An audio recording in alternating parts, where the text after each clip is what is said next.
네, 이번 시간에는 B2B 세일즈 제 30강, 여전히 존재하는 불편한 영업 관행이라는 주제에 대해서 강의를 하도록 하겠습니다. 저는 가천대학교 김진환 겸임교수입니다. 세일즈 현장에서 아직까지 남아있는 불편한 현상, 관행, 이런 현상들이 왜 아직도 지속되고 있는지에 대해서 알아보도록 하겠습니다. 첫 번째 모습은 리베이트입니다. 리베이트라는 거는 이제 구매를 대가로 금전 및 금전에 준하는 혜택을 받는 거를 이야기를 하고요. 대표적으로 이제 의료계, 금융계, 건설업계에서 행해집니다. 그래서 왼쪽 하단에 이제 불법 리베이트 근절 정책이라 그래서 보건복지부랑 국민건강보호법에 나와 있는 내용을 한번 볼게요. 리베이트 쌍벌제라는 게 이미 10년도 더 된 2010년에 만들어졌어요. 주는 사람, 받는 사람 모두 문제가 있다라고 해서 2년 이하의 징역 혹은 3천만 원 이하의 벌금 이런 게 명시를 해서 리베이트 쌍벌제가 생길 때만 해도 근절이 확실하게 되겠구나, 오랜 관행이 무너지겠구나 했지만 별로 그게 큰 실효는 없었던 것 같아요. 그래서 2014년에 리베이트 투아웃제라고 그래서 건보급여에서 날리겠다. 두 번 걸리면 영구 퇴출하겠다라고 했는데 그런 곳이 얼마나 있었는지 잘 모르겠어요. 그러다가 이제 약가 인하, 얘네 이제 약가 인하를 해서 실질적으로 어떤 영업에 큰 타격을 주겠다라는 형식으로 해서 계속해서 이제 어떤 정책이 나름 업그레이드 되었지만 아마도 제약사나 그거를 수령을 하는 리베이트를 받는 의사들이 아마 대부분 잘 좀 피해 가는 걸로 알고 있습니다. 그래서 오른쪽에 보시면은 이제 그와 관련된 기사들이에요. 그래서 특정 제약사가 맞은 과징금, 그다음에 리베이트를 이제 나르는 이제 영업사원들이 이제 자기 현금 배달부다, 이게 얘기하는 걸 볼 수 있고요. 이게 이제 의료계에서만 벌어지는 일이냐, 제약사만 벌어지는 일이냐? 그렇지 않고 증권사, 그다음에 보험사에서도 이제 리베이트가 적발이 됐다라는 게 나타났고요. 그런가 하면 건설사 분야에서도 이제 리베이트가 적발이 됐는데 이게 대형 건설사도 예외는 아니다라는 내용이 나와 있습니다. 그래서 의료계, 금융계, 건설계는 어떤 법인 카드를 통한 접대도 가장 많이 이루어지는 세계 산업으로 알려져 있습니다. 그래서 그러면 여기가 그러면 왜 그러냐에 대한 생각을 해볼 필요가 있어요. 근본적으로. 왜 근절이 되지 않느냐? 일단 제약 쪽만 보면 그래요. 상당수의 제약사는 소위 말해서 제네릭 복제약을 파는 곳이기 때문에 어, 가격도 똑같고 복제 가격 다 똑같죠.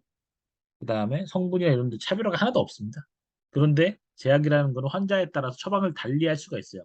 그러다 보니까 구매자인 어떤 의사의 힘이 강력합니다. 네, 그렇기 때문에 소위 말해서 의사가 이제 왕인 거죠.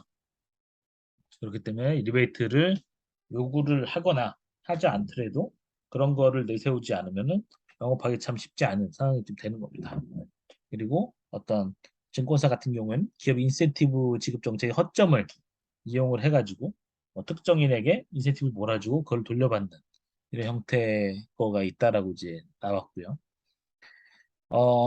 요새는 이제 리베이트를 돈으로 직접 주면은 문제 될 수 있다는 거 아니까 회식비 지원, 해외 출장비 지원, 학술 활동 지원, 전문가 조사 이런 식의 형태로 해서 돈을 직접 쥐어주는 게 아니라 어떤 본인들이 내야 될 돈을 대신 지불해 준다라는 개념으로 좀 많이 가고 있죠. 이제 그런데 그럼에도 불구하고 병원의 의사나 간호사 일부들은 여전히도 우리가 물건 사주는데 그 정도 응대는 좀 받아도 되지 않나? 라는 생각을 여전히 갖고 계신 분들이 좀 계시고요. 그런가 하면 시스템이나 제도적으로 봤을 때는 제약사가 요새 직접 영업사원을 뽑아서 영업을 하는 게 아니라 영업 대행사를 통해서 영업 대행을 하는 거죠. 그렇게 해서 얘네들한테 돈을 주면서 리베이트 니네가 해. 우리는 상관없다라고 공식적으로 이야기를 해서 실질적으로 영업 대행사를 엄청나게 많이 지금 활용을 하고 있는 게 지금 우리나라 제약 분야의 실태예요. 가장 본질적으로는 이제 솜방망이 철벌 때문이겠죠. 그래서 걸리더라도 꼬리를 잘라낸다던가 우리가 한 건 아니고 저 제약 영업 대행사가 한 거예요. 뭐 저희는 잘 몰랐어요. 이렇게 한다던가 여러 가지 이유로 이제 크게 처벌을 세게 하지 않음으로 인해서 내성이 더 강화된 결과로 보입니다. 두 번째는 이제 밀어내기 영업이죠. 밀어내기 영업이란 아직 팔리지 않은 제품을 협력업체한테 떠넘겨서 판매를 하는 걸 이야기를 하는 거고요. 판매를 했을 경우에는 해당 기업 영업사원은 실적이 올라가지만 실제 판매가 된 게 아니기 때문에 대리점에 쌓여 있게 되는 거죠. 그래서 협력업체에 부담이 돼요. 그래서 뭐 이 밑에 거 보면은 이제 그거 본사가 갑이고 거래처가 을이고 이런 식으로 좀 나와 있죠. 오른쪽 사진 보면 이제 남양유업이 지난번에 이제 갑질을 했다 해서 크게 나왔는데 남양유업이 이제 뭐 중간에 이제 제가 여기 써놨지만 남양유업 같은 경우에는 B2C 비즈니스고 녹취가 파일이 공개됐기 때문에 파장이 컸어요. 하지만 이제 B2B 비즈니스는 일반 대중들의 관심사가 아니죠. 그렇기 때문에 밀어내기 영업이 발생해도 뉴스에 안 나와요. 간단히 얘기하면 뉴스에 안 나오고 관심이 별로 없어요. B2B 비즈니스에 대해서 사람들이 잘 모르기 때문에 뭐 전자부품을 뭐 누구한테 뭐 밀어내기 했다고 해서 뭐 문제가 되겠습니까? 그런 거 사람들이 관심 갖지 않죠. 근데 남양유부 우유잖아요. 개인 누구나 먹어봤거나 관심 가지는 제품이기 때문에 이슈가 되죠. 근데 밀어내기 영업 왜 근절되지 않느냐? 목표 실적을 못 맞추면 일단 기업 오너부터 이제 불호령이 떨어지는 경우가 많이 있어요. 그러면 이제 임원들이 파리 목숨처럼 순식간에 날아갈 수 있죠.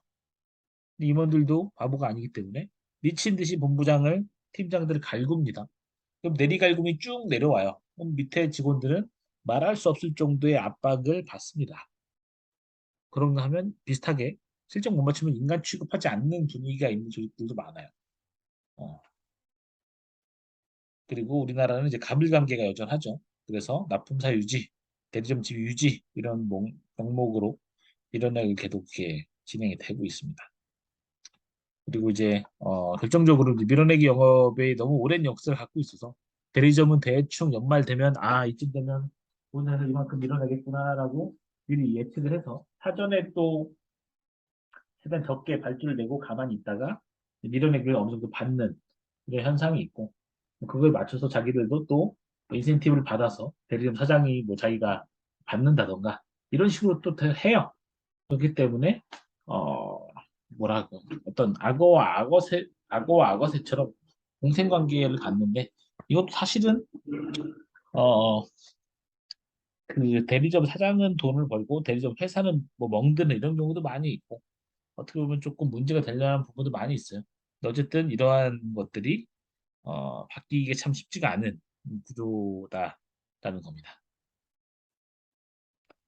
세 번째는 이제 담합에 대한 거예요. 첫 번째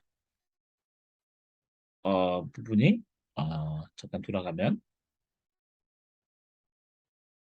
이제 리베이트는 이제 고객과 기업에 대한 이야기고 두 번째는 이제 거래 어떤 가불가게 공급 업체 간의 이런 문제일 거고 세 번째는 이제 업체가 이제 담합 비슷한 상황에서 이제 업체 간 담합에 대한 건데 담합이라는 이제 관계 기업끼리 사전 노지를 통해서 낙찰자나 낙찰 금액을 정하는 걸 얘기하는 거고요. 담합을 하면 가격은 높아지고 소비자는 그만큼 이제 피해를 좀 보게 되는 겁니다. 그래서 꾸준히 담합은 존재했다라는 것을 볼 수가 있습니다. 담합은 이제 왜 근절이 되지 않느냐? 특정 업종에 우리나라 역시 뭐 말씀드렸지만 네, 어디든 영역이 크지는 않아요. 크지 않다 보니까 몇몇 기업들이 과점을 하고 있는 경우가 대다수죠. 근데 생각을 하게 되죠. 아, 우리끼리 서로 손을 잡으면 경쟁도 좀 덜 하고 마케팅 비용도 덜 나가고 가격도 높일 수 있을 것 같은데라고 생각을 하게 되고요. B2B 비즈니스의 경우에는 더 그렇습니다. 더 제한적인 경우가 많기 때문에 담합을 통해서 가격 인상을 하고 경쟁은 살살 하자라고 이야기를 할 수가 있는 겁니다.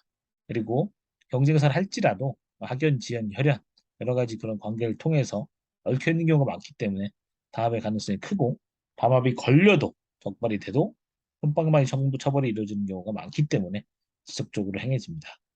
그래서 이제 법적으로 뭐 제재하는 것도 필요하고 해당 분야에 대해 제품에 대해서는 뭐 해외 제품 수입을 뭐 관세를 내려서도 적극적으로 해서 어떤 자유 경쟁, 자유 공정 경쟁 시장이 좀 일어날 수 있도록 해야 되는데 여전히도 쉽지 좀 않다라는 거죠. 네 번째는 이제 불법 접대에 대한 겁니다. 이 적절한 기업 사례 지금 이미지가 없어가지고 일단은 정치권에서 나왔던 걸 보여드렸는데요. 불법 접대라는 거는 이제 고객과의 개인적 관계를 형성해서 영업 성과를 도모한다라는 이제 접대가 원래 그런 취지였죠. 근데 뭐 성접대, 유흥접대 등의 어떤 그런 요인들을 통해서 소기의 목적을 달성하고자 하는 게 여전히 존재한다라는 겁니다. 그래서 접대 영역은 뭐 접대 자체가 뭐 문제가 된다고는 저도 생각하지 않고 다른 번 강의를 통해서 말씀드렸지만 접대는 굉장히 어떤 중요한 세일즈 전략 중에 하나입니다. 이게 논문으로도 있다라는 걸 제가 보여드렸고요. 다만 어떠한 수단을 쓰더라도 목적을 달성해야 되겠다라고 하면은 불법과 탈법의 그 경계를 오갈 수밖에 없는 거죠. 어, 우리나라가 또 이제 유흥 접대에 좀 관대한 문화도 있는데 오른쪽 위에 사진 보시면은 어, 그 오디션 프로그램에서 어떤 순위를 PD가 이제 조작을 해가지고 시청자 믿음 저버렸다고 해서 실형을 맞은 경우인데 이 사람도 유흥 접대를 받았다라고 알려져 있고요. 뭐 승리 같은 경우에도 뭐 비슷하게 외국인 투자자한테 투자를 받아야 되니까 성매매를 통해서라도 이제 목적을 달성하기 위해서 노력했다라는 거예요. 그래서 이제 이게 너무 이제 개인적인 영역에서 이루어지기 때문에 이런 걸 통해서 목적을 달성한 거를 보면은 다른 사람들은 어떤 죄의식이나 죄책감이 이제 많이 줄어드는 거죠. 나도 뭐 해도 큰 문제 없을 것 같은데 이걸 통해서 뭐 더 잘 되는 게 중요하지 않나? 라고 생각하게 되는 거고. 그다음에 비투비 비즈니스 같은 경우는 거래 단위가 큰데 불법 접대에 사용되는 비용이 오히려 차라리 몇백만 원, 뭐 순간적으로 천만 원, 이천만 원 들여서 접대를 하는 게 차라리 더 큰 딜에 있어서는 중요하다라고 생각이 되면 차라리 불법 접대를 하는 게 더 낫다라고 생각을 할 수도 있는 거죠. 이런 것들이 이제 종합적으로 어우러져서 불법 접대가 이제 근절이 되고 있지 않습니다. 그래서 이제 오늘 이 네 가지의 어떤 영업의 좀 어두운 면을 좀 보여드렸는데요. 어두운 면만 있는 게 아니라는 거는 아마 이 강의 들으신 분들은 잘 아실 텐데, 이런 부분도 있고, 이런 부분은 어쨌든 좀 더 이제 영업을 실제로 하실 때, 미연에 좀 방지하고 예방을 하고 조심해야 되겠다. 이런 거를 알아야 되겠다라는 그런 걸 알려드리기 위해서 오늘 말씀을 드렸습니다. 여기까지 하겠습니다. 감사합니다.